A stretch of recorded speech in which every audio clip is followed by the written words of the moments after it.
sendiri, saya yakin yang udah ngerti gitu ya.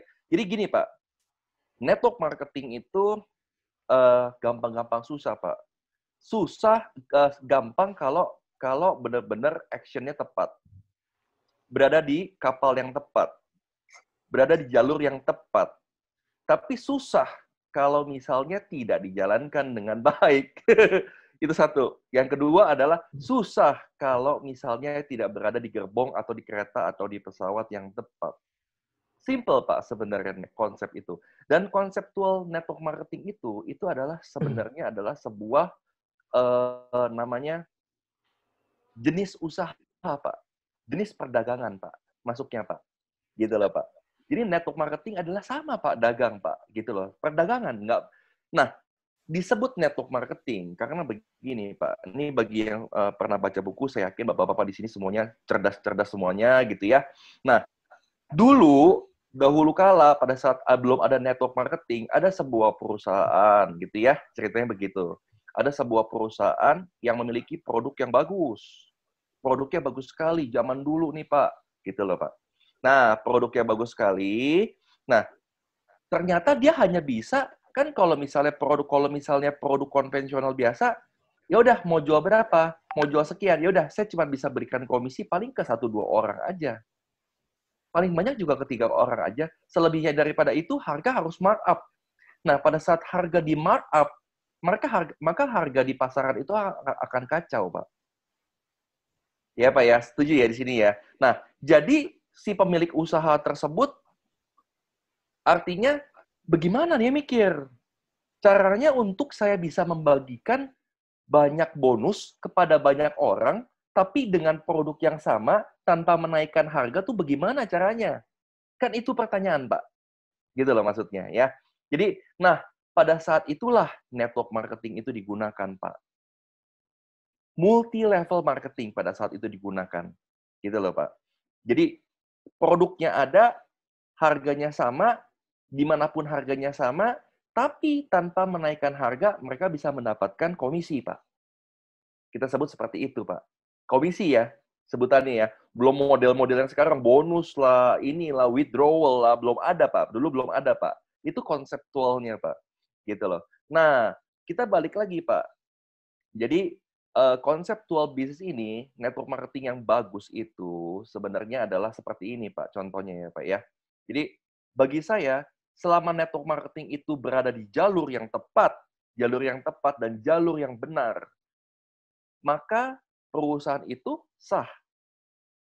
Gitu loh, Pak. Nah, jalur yang tepat dan jalur yang benar itu seperti apa? Ya tentunya jalurnya itu nggak boleh melewati yang namanya payout bonus. Itu udah mesti, Pak. Payout bonus itu mesti, Pak. Gitu ya, Pak ya. Kenapa logikanya? Walaupun dulu Apply belum ada, gitu ya. Walaupun dulu Apply belum ada, seandainya Apply belum ada. Kalau kita main logika, payout-nya itu adalah 60% atau 50% deh, nggak usah 60%, Pak. 50% payout. Dan kemudian terjadi piramida sempurna, Pak. Untuk 1 orang, 2 orang, 3 orang.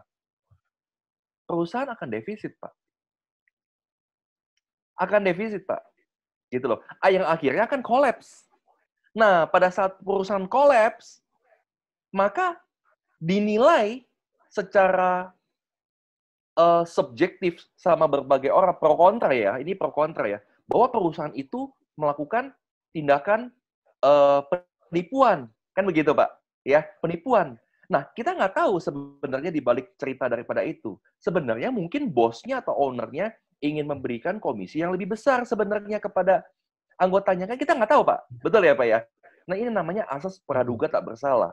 Di dalam hukum, asas praduga tak bersalah. Gitu loh, Pak. Jadi setiap orang itu, kalau belum mendapatkan putusan amar daripada pengadilan negeri, gitu ya, maka itu disebut, orang tersebut masih menjadi praduga tak bersalah, Pak. Gitu loh, Pak. Jadi kita nggak bisa menghakimi seseorang begitu saja. Nah, saya balik lagi, Pak. Ada sebuah cerita begini. Ada sebuah sekolahan terkenal, gitu ya, Pak ya, yang memiliki murid banyak sekali. Ya, taruhlah satu kelas itu 30 murid, gitu loh, Pak ya. Nah, dengan guru yang sama, dengan sekolah yang sama, dengan atribut yang sama, kenapa bisa ada muncul ranking 1, ranking 2, ranking 3, Dan ada ranking terakhir, ranking 30, bahkan ada yang nggak dapat ranking atau nggak lulus sama sekali. Nah, pertanyaannya adalah, siapakah yang salah? Apakah gurunya yang mengajar salah? Ataukah sekolahnya yang mengajar salah? Atau siapa yang salah, Pak? Nah, ini adalah pertanyaan juga. Ya, Pak ya? Setuju ya, Pak ya? Jadi, balik lagi, Pak. Gurunya sama loh. Buku yang dipakai sama loh. Ya, seragamnya, atributnya sama, Pak. Jam masuknya sama, Pak. Gitu loh, Pak. Kenapa bisa ada yang nggak lulus? Kita nggak usah ngomong ranking 1, ranking 2. Kenapa bisa ada yang nggak lulus? Gitu loh, Pak. Jawabannya cuma satu. Diri sendiri, Pak. Diri sendiri, Pak. Jadi balik lagi, Pak. Saya mau cerita ya sedikit sebelum saya bahas. Pada saat ini saya juga salah satunya saya mau membahas soal apa poin tadi di situ, Pak. Pada saat saya ingin menciptakan, saya masih biasa-biasa aja, Pak, gitu ya, Pak ya. Cuman pada saat saya ingin menciptakan 1 miliar pertama dalam hidup saya, yaitu di usia saya yang ke-27, 28. 1 miliar pertama saya ciptakan itu dengan kerja keras yang benar-benar capek sekali, Pak. Capek sekali, Pak. Saya memiliki pedoman itu. Dari mana?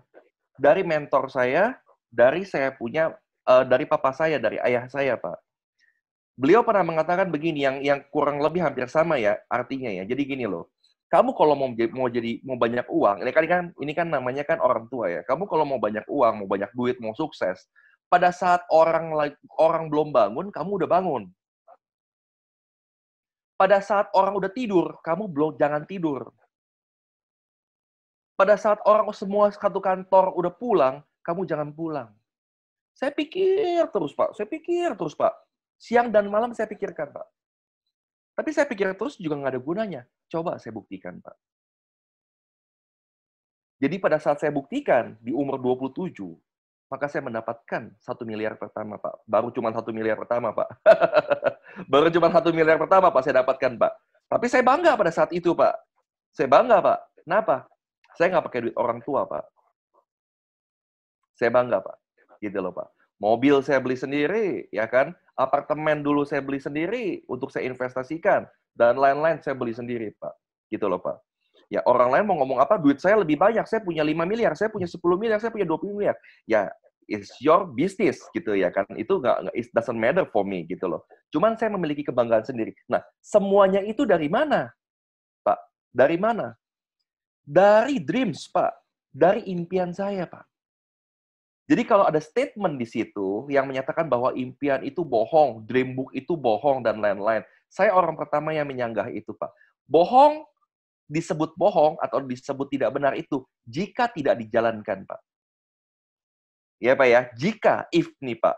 Jika tidak dijalankan. Tapi selama impian tersebut itu masuk akal dan dijalankan dengan benar, actionnya tepat, dan juga caranya tepat, maka kemungkinan untuk kita bisa mencapai mimpi itu ada kesempatannya, Pak. Makanya ada yang namanya kita semua sama-sama tahu, saya yakin di sini semua jagoan semua, veteran semua, ada yang namanya smart goal setting. Smart, ya. SMART, Pak. Makanya, jadi dalam membuat goals, itu saya selalu, dalam diri saya sendiri, saya memakai smart goal setting. Jadi smart itu artinya apa? Specific, measurable, achievable, realistic, dan time frame, Pak. Itu harus ada, Pak. Jadi jangan sampai cuma bermimpi kayak lagu seorang artis. Bermimpi, aku hanya bisa bermimpi. Jangan cuma begitu. Nah, balik lagi, yang saya terapkan saat ini, Pak. Selama ini ya, saya cuma cerita, ini sharing about myself. Yang saya cerita jadi begini, Pak. Impian tanpa ada faith, atau yang kita sebut iman, ya, dengan action yang tepat, dengan cara yang tepat, itu hasilnya adalah omong kosong, Pak. Dalam semua bisnis, Pak. Dalam semua bisnis. Nah, saya juga mau menjawab lagi nih, Pak. Gitu ya, Pak. Ya, makanya saya bilang begini. Prinsip sukses saya, ini sukses saya, Pak. Yang nggak ada di buku manapun juga. Nggak ada di Eric Worre, nggak ada di John C. Maxwell, ya, nggak ada di 7 Daily Habit, 8 Daily Habit. Tidak mengajarkan ini. Prinsip sukses saya adalah apa, Pak? SPK, Pak. PK. Itu metode saya, Pak. Apakah itu S? S sama dengan P plus K. Maksudnya begitu ya. S adalah apa, Pak? Sukses. P itu adalah apa, Pak? Peluang. K-nya itu adalah apa, Pak? Kesiapan. Ya. Jadi sukses bagi saya ya, itu adalah peluang ketemu ditambah dengan kesiapan. Saya berikan contoh. Hari ini Pak Amir punya peluangnya. Saya tawarin bisnis sama Pak Amir. Misalnya begitu ya, Pak Amir ya. Pak Amir, saya tawarkan bisnis sama Pak Amir nih. Pak Amir kan punya peluangnya. Saya tawarkan bisnis. Pak Amir, saya punya kangtau nih. Saya punya project nih. Projectnya 20M. Bagus. 1 tahun ke depan, tahun 2021, 2022, kita bisa profit 60%. Berarti 20M itu 60% berapa? Bisa profit 12M. Besar sekali. Tapi masalahnya saat itu Pak Amir, minta maaf ya, saat ini saya yakin Pak Amir punya 20M, saya yakin.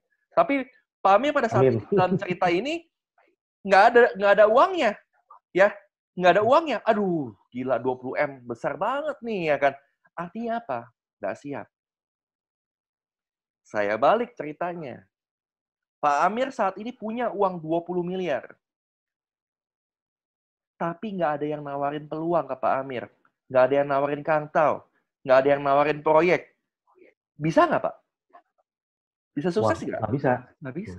Saat ini, Pak. Butuh peluang. Saat ini saya kasih tahu, Pak. Jadi gini, Pak. Saya lahir, dibesarkan dari keluarga pemain properti. Gitu ya, Pak ya. Jadi pemain properti, ya kan, nanti suatu hari nanti, pada saat saya menikah, nanti saya undang, ya kan, para leader mungkin nggak bisa semuanya, saya mohon maaf, nanti bisa lihat kita punya keluarga besar. Jadi, keluarga besar kita adalah pemain properti, Pak. Gitu loh, Pak. Yang cukup terkenal. Gitu loh, Pak ya. Jadi artinya gini, Pak. Saya dibesarkan itu benar-benar dengan realistis. Dengan realistis, tapi saya selama ini dari saya SMP, SD SMP, saya nggak pernah minta uang sama papa saya, Pak. Nggak pernah, Pak. Saya nggak pernah minta uang sama orang tua saya, Pak. Semua saya berusaha cari sendiri, pikir sendiri. Dari jualan kartu, zaman dulu kartu Dragon Ball, kartu ini, kartu itu, jualan ini, jualan itu, jualan pasok. Saya jualan, Pak. Jadi kalau ada statement tadi yang dikatakan sama Mr. Tom and Jerry, I don't know ya kan gitu ya. Ya saya nggak tahu ya Mr. Tom and Jerry atau Jerry and Tom, I don't know, atau Tom Cruise, saya nggak tahu ya. Jadi jualan itu begini. Saya mau tanya, Pak, jawab saya, Pak. Bisnis apa yang nggak perlu jualan, Pak? Angkat tangan, Pak. Bisnis apa yang nggak perlu jualan, Pak? Nggak perlu menjual, Anda bisa mendapatkan profit, Pak. Silakan angkat tangan, Pak. Kita debat, Pak. Ternak tuyul.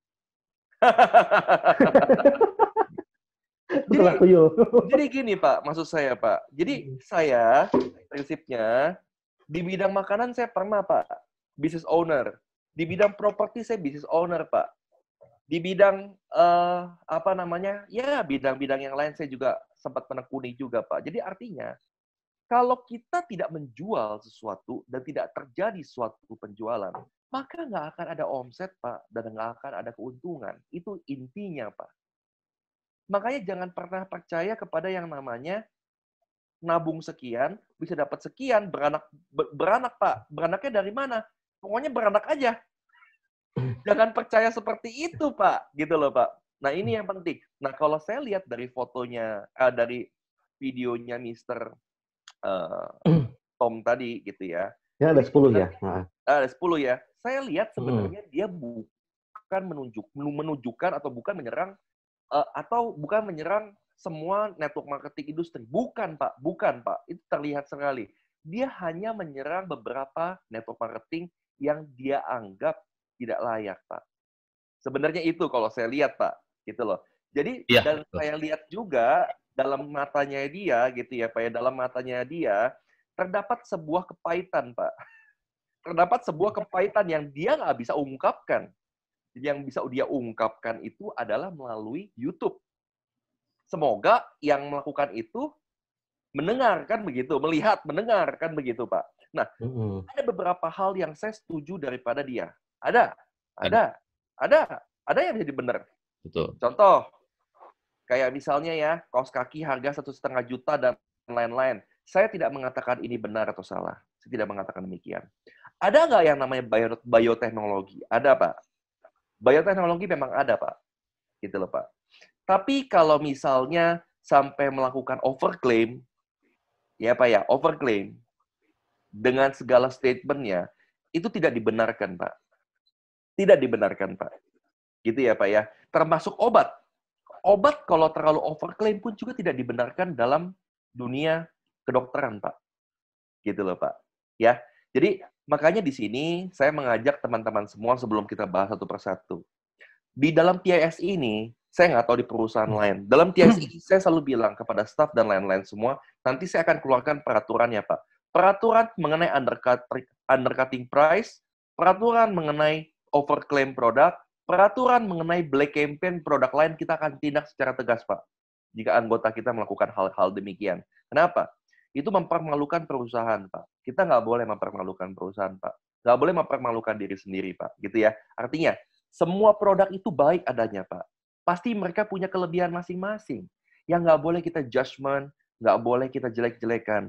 Ya, kalaupun kita menganggap produk itu kurang baik, ya udah simpan di dalam hati. Nggak perlu untuk dijadikan, oh, dengan gara-gara kita menjelek-jelekan produk orang, produk kita dibeli. Salah, Pak. Salah besar. Malahan kita dibenci, Pak, sama orang, Pak. Salah besar, Pak. Salah besar, Pak. Gitu loh, Pak. Itu tidak dibenarkan dalam dunia manapun juga. Dan tidak dibenarkan dalam agama manapun juga. Nggak dibenarkan, Pak. Gitu loh, Pak. Ya. Jadi dalam dunia dan akhirat tidak dibenarkan. Nah, oke. Jadi saya udah cerita sedikit mengenai apa itu network marketing. Jadi sebenarnya network marketing itu very simple, Pak. Sangat simple sekali. Yang paling penting makanya saya bilang adalah apa? The power of product. Yeah. Kalau produknya itu memang benar-benar kualifikasi, kalau memang benar produknya itu bagus, kalau memang produknya benar-benar bagus, pasti akan terjadi penjualan dengan sendirinya, Pak. Pasti, Pak, ini hukumnya, Pak, gitu ya. Jadi ini adalah hukum domino, Pak, domino efek, Pak. Ya tentunya dalam sosialisasi pengenalan produk kita perlu effort untuk mengenalkan produk dan lain-lain sebagainya.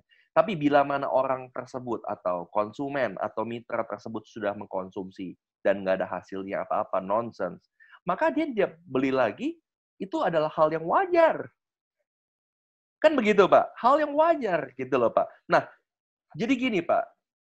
Saya nggak ngomong perusahaan siapa.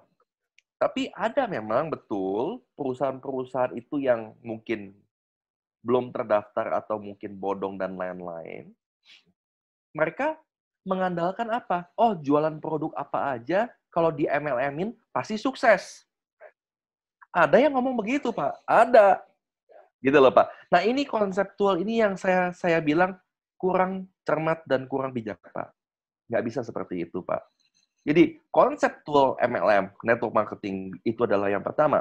Produknya itu harus resmi, Pak. Resmi itu artinya sudah diuji. Diuji, artinya layak dikonsumsi. Oleh siapa, Pak? Badan di Indonesia. Badan POM, Pak. Gitu ya. Dan halal.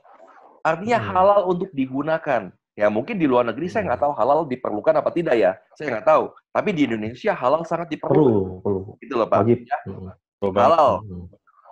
HACCP, GMP, ISO, dan lain-lain sebagainya. Ya, ini penting sekali. Nah, ini adalah salah satu syarat, Pak, untuk memiliki produk yang layak konsumsi.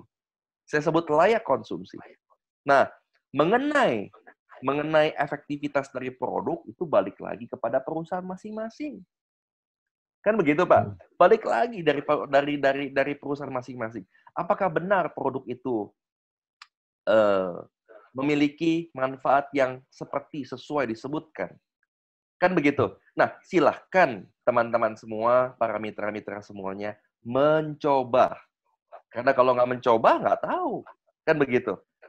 Nah, ini adalah prinsip dasarnya. Dan kemudian lagi adalah, di mana dirugikan? Nah, kalau saya bahas lagi, ada masalah dirugikan.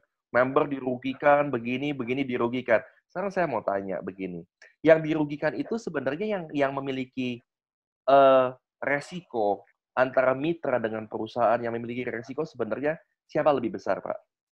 Pak Amir? Perusahaan lah pasti. Perusahaan harus Perusahaan. memiliki warehouse pastinya, ya, harus memiliki warehouse, harus memiliki stok produk yang banyak, harus memiliki staff manajemen, harus memiliki sistem, dan ini dan itu dan ini, tempat gitu ya Pak ya, maintenance dan lain-lain. Jadi itu sebenarnya yang sangat resiko Pak, sebenarnya seperti itu Pak, gitu loh. Jadi saya tidak menyarankan sebenarnya untuk membuka perusahaan network marketing jika tidak benar-benar mencintai dan menguasai bidang tersebut, Pak. Nah ini yang paling penting nih, Pak. Ini saya kasih tahu dulu, Pak. Ini nggak sepenuhnya enak, Pak. Nggak sepenuhnya enak, Pak. Gitu loh, Pak. Nah ini adalah yang penting ya, Pak ya. Nah oke. Jadi ini intro dari saya yang saya mau jelaskan sedikit. Apa itu konseptual secara umum network marketing industry. Nah